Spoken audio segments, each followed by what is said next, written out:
as we are all working since 2016, sir. We are all contract staff nurses. Since 5 years, we are working in this government general hospital.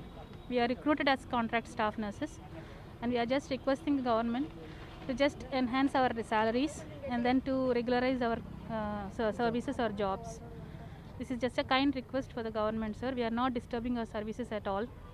Even our co-employees are still working in the wards, but we, irrespective of our timing and duties, we are here to just ask the government. We are just requesting the government to please consider us and then to regularize our jobs and enhance our salaries, please. State-wise, we are 1,000 members, sir. But now at present in the hospital, we are working 80 staff nurses.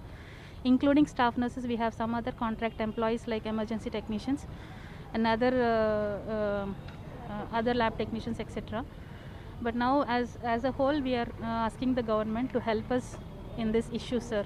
Now, all over the state, we are doing this, sir. Yes, yes, yes, sir. Yes, yes.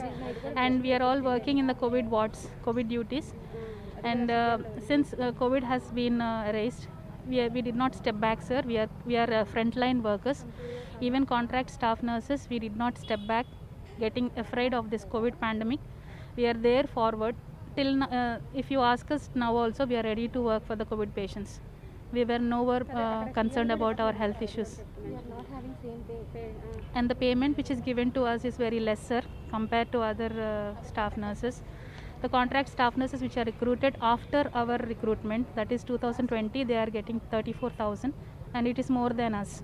So we just little bit, we just want to request the government to please enhance our salaries. That is the only motto for us, sir.